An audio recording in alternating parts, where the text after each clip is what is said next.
ہم تو رکھتے ہیں مسلمانوں کا دین، دل سے ہے خدا میں ختم المرسلین، دل سے ہے خدا میں ختم المرسلین،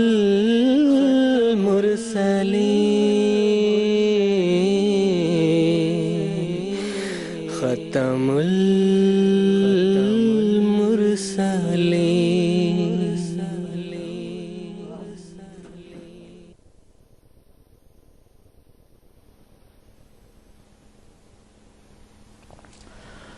اعوذ باللہ من الشیطان الرجیم، بسم اللہ الرحمن الرحیم۔ ناظرین کرام، السلام علیکم ورحمۃ اللہ وبرکاتہ۔ آج 14 دسمبر 2013 ہفتے کا دن ہے۔ انڈیا میں اس وقت رات کے 9:30 بجے ہیں اور جی ایم ٹی کے مطابق اس وقت سحر کے 4 بجے ہیں۔ اور ناظرین، یہ وقت ہے پروگرام راہ خدا کا۔ قادیان دارالمان سے پروگرام راہ خدا کی سیریز کا دوسرا ایپیسوڈ لے کر تیسرا ایپیسوڈ لے کر ہم آپ کی خدمت میں حاضر ہیں۔ آج کا ہمارا یہ پروگرام بفضلہ تعالیٰ آپ کی خدمت میں ہم لائیو ٹیلی کاسٹ کر رہے ہیں اور یہ پروگرام انٹریکٹیو بھی ہے۔ ہمارے اس پروگرام کے حوالے سے میں اپنے نئے ناظرین کو اختصار کے ساتھ یہ بتانا چاہوں گا کہ اس پروگرام میں ہم جماعت احمدیہ کے عقائد اور اس کی تعلیمات کے حوالے سے گفتگو کرتے ہیں، اور اپنی گفتگو کے دوران آپ کے ٹیلی فون کالز بھی ہم ریسیو کرتے ہیں اور آپ کی رائے کو سنتے ہیں اور احترام کے ساتھ اس پر تبصرہ کرتے ہیں، اور آپ کے سوالات بھی سنتے ہیں، اور ہمارے علماء کرام جو ہمارے پینل میں موجود ہیں وہ آپ کے سوالات کے جوابات بھی دینے کی کوشش کرتے ہیں۔ ٹیلی فون کالز کے علاوہ ٹیکسٹ میسیجز، فیکس میسیجز اور ای میلز کے ذریعے بھی آپ اپنے سوالات ہمیں ارسال کر سکتے ہیں۔ تو ناظرین، اگر آپ ہمارے موضوع سے متعلق کوئی سوالات ہمارے علماء کرام کے پینل میں پیش کر کے ان کے جوابات حاصل کرنا چاہتے ہیں تو ہم سے رابطے کی تفصیل اس وقت آپ کے ٹیلی ویژن اسکرین پر موجود ہے۔ ناظرین، قادیان دارالمان سے پروگرام راہ خدا کی جو سیریز ہم آپ کی خدمت میں پیش کر رہے ہیں، اس میں ہم حضرت مسیح عیسیٰ ناصری علیہ السلام کی واقعہ صلیب سے نجات اور آپ کا سفر ہندوستان اور کشمیر میں واقع آپ کی قبر کے تعلق سے ہم گفتگو کر رہے ہیں۔ اور گزشتہ ایپیسوڈ میں ہم نے حضرت اقدس مرزا غلام احمد صاحب قادیانی بانی سلسلہ عالیہ احمدیہ علیہ السلام کی معرکۃ الآراء تصنیف و تحقیق مسیح ہندوستان میں کے حوالے سے تفصیلی گفتگو کی ہے، اور جو دلائل آپ علیہ السلام نے اپنی اس کتاب، اپنی اس تصنیف میں پیش فرمائے ہیں، اس کے تعلق سے ہم نے کچھ معلومات آپ کی خدمت میں پیش کی ہیں۔ تو آج کے پروگرام میں بھی ہم اسی تسلسل کو جاری رکھیں گے اور مزید کچھ تاریخی حقائق اور ثبوت ہم آپ کی خدمت میں پیش کرنے کی کوشش کریں گے، جس سے حضرت مسیح ناصری علیہ السلام کی ہندوستان آمد کو ہم ثابت کرنے کی کوشش کریں گے۔ آج کے ایپیسوڈ میں جو علماء کرام ہمارے ساتھ اس پروگرام میں شریک گفتگو ہوں گے ان کا میں تعارف کروا دیتا ہوں۔ مکرم و محترم مولانا محمد حمید کوثر صاحب، ان کے ساتھ تشریف رکھتے ہیں مکرم و محترم مولانا عطا المجیب لون صاحب۔ دونوں حضرات ہمارے اس پروگرام کے ریگولر پینلسٹ ہیں۔ میں آپ دونوں حضرات کا پروگرام راہ خدا میں خیر مقدم کرتا ہوں۔ ناظرین، قرآن کریم اور احادیث سے پتہ چلتا ہے کہ آخری زمانے میں جب مسلمان کمزور حالت میں ہوں گے اور مسیحی عقائد کا زور ہوگا اور لا مذہبی ہر طرف سے اپنا دامن پھیلا رہی ہوگی، اس وقت اللہ تعالیٰ مسلمانوں میں مسیح کو بھیجے گا جو نہ صرف مسلمانوں میں اصلاح کا کام کرے گا بلکہ اس کی بعثت کی ایک عظیم الشان مقصد احادیث میں کسر صلیب یعنی صلیبی عقائد جن پر موجودہ عیسائیت کی بنیاد ہے کو توڑنے کو باطل ثابت کرنا احادیث میں بیان کیا گیا ہے۔ چنانچہ حضرت اقدس مرزا غلام احمد صاحب قادیانی مسیح موعود و مہدی موعود علیہ السلام نے اپنی کتب میں بالخصوص مسیح ہندوستان میں بڑی وضاحت کے ساتھ حضرت مسیح عیسیٰ علیہ السلام کو وفات شدہ ثابت فرمایا ہے، اور واقعہ صلیب کے بعد آپ کی ہندوستان آمد کو آپ نے ثابت فرمایا ہے، اور آپ کی قبر کی تعین ہندوستان کے صوبہ کشمیر کے شہر سری نگر کے محلہ خانیار میں آپ نے متعین فرمایا ہے۔ ناظرین، حضرت اقدس مرزا غلام احمد صاحب قادیانی علیہ السلام نے دنیا کے سامنے اس حقیقت کو بھی پیش فرمایا ہے کہ بنی اسرائیل کے بعض قبائل جن کو حضرت عیسیٰ علیہ السلام سے قبل ان کے ارد گرد کی حکومتوں کی طرف سے فلسطین سے جلاوطن کر دیا گیا تھا، وہ فلسطین سے نکل کر فلسطین کے مشرقی ممالک افغانستان اور کشمیر اور ان سے ملحقہ ممالک میں جا کر آباد ہو گئے، اور کشمیری اور افغان کی جو قومیں ہیں موجودہ، وہ ان کا بھی تعلق دراصل بنی اسرائیل کے ان قبائل سے ہے۔ چنانچہ حضرت عیسیٰ علیہ السلام نے واقعہ صلیب سے نجات پانے کے بعد ان قبائل کی تلاش میں آپ نے سفر اختیار کیا اور افغانستان کے راستے کشمیر آ کر پہنچے، اور ان قبائل کو آپ نے دین حق کا پیغام دیا اور اپنے فرض منصبی اور اپنے فرض رسالت سے سبکدوش ہوئے۔ چنانچہ اسی کی طرف حضرت محمد مصطفیٰ صلی اللہ علیہ وسلم نے بھی احادیث میں ذکر فرمایا ہے، جیسا کہ حدیث میں آتا ہے، فَأَوْحَى اللَّهُ سُبْحَانَهُ وَتَعَالَى إِلَىٰ عِيسَىٰ أَنَّ يَا عِيسَىٰ انتقل من مکان إِلَىٰ مکان لِأَلَّا تُعْرَفُوا فَتُؤْذِ، کہ نبی اکرم صلی اللہ علیہ وسلم نے فرمایا ہے کہ حضرت عیسیٰ علیہ السلام کی طرف اللہ تعالیٰ نے یہ وحی کی ہے کہ اے عیسیٰ، تو ایک جگہ سے دوسری جگہ کی طرف نقل مکانی کرتے رہا کرو تاکہ تم پہچانے نہ جاؤ اور تمہیں تکلیف نہ دی جائے۔ چنانچہ سیدنا حضرت اقدس مسیح موعود علیہ السلام نے ایک اور تحقیق بھی دنیا کے سامنے حضرت مسیح علیہ السلام کی ہندوستان آمد کے حوالے سے پیش فرمائی ہے، اور وہ یہ ہے کہ بدھ مذہب اور عیسائی مذہب میں تعلیمات اور رسوم کے لحاظ سے باہمی تعلقات موجود ہے۔ اس حقیقت کو دنیا کے سامنے پیش فرما کر آپ علیہ السلام نے یہ ثابت فرمایا ہے کہ حضرت عیسیٰ علیہ السلام ہندوستان تشریف لائے ہیں۔ حضرت مرزا غلام احمد صاحب قادیانی مسیح موعود و مہدی موعود علیہ السلام نے اپنے زمانے میں میسر تمام شہادتوں کو جمع کیا ہے۔ وہ آثار قدیمہ کی شہادتیں ہیں، سیاحوں کی گواہیاں ہیں، طب کی کتب کی گواہیاں ہیں، بدھ مذہب کی کتب کی گواہیاں ہیں، اور کتب تاریخ کی گواہیاں ہیں، جن کو آپ نے جمع کیا ہے اور جن کا مجموعہ آپ کی تصنیف مسیح ہندوستان میں کے نام سے موسوم ہے اور مشہور ہے۔ تو ناظرین، آپ علیہ السلام کی اسی تصنیف کے حوالے سے ہم گفتگو کر رہے ہیں، اور آج کے ایپیسوڈ میں ہم حضرت مسیح ناصری علیہ السلام کی ہندوستان آمد کے تعلق سے تاریخی ثبوت اور بدھ مذہب اور عیسائی مذہب کی آپسی مشابہت کے تعلق سے تفصیلی گفتگو کریں گے۔ اس موضوع سے ریلیٹڈ اپنے سوالات سے ہمیں ضرور آگاہ کیجیے گا۔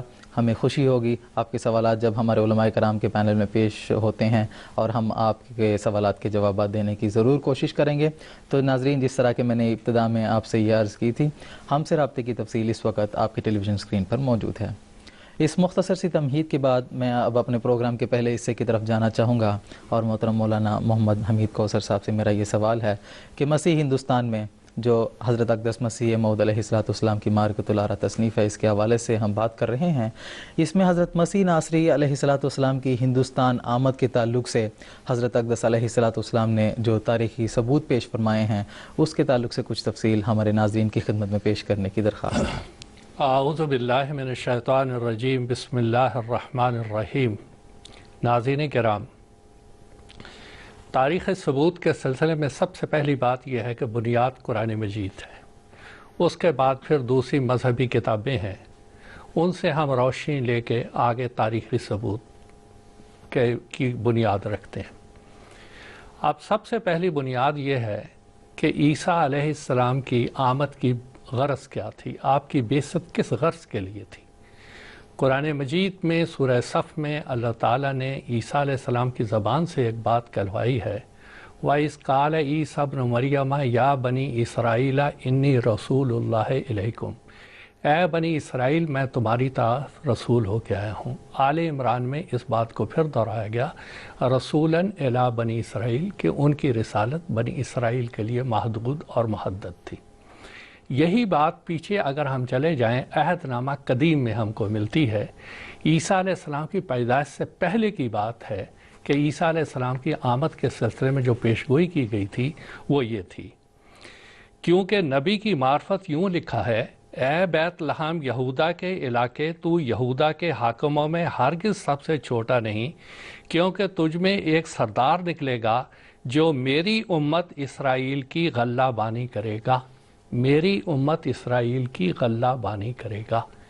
اور یہی مقصد آگے عیسیٰ علیہ السلام نے بیان کیا، اور انجیل یوحنا میں ذکر ہے کہ میں بنی اسرائیل کی بھیڑوں کے علاوہ، بنی اسرائیل کے علاوہ کسی اور کی طرف میری بعثت اور رسالت نہیں ہے، میں بنی اسرائیل کے گھرانوں کی بھیڑوں کے لیے ہی آیا ہوں۔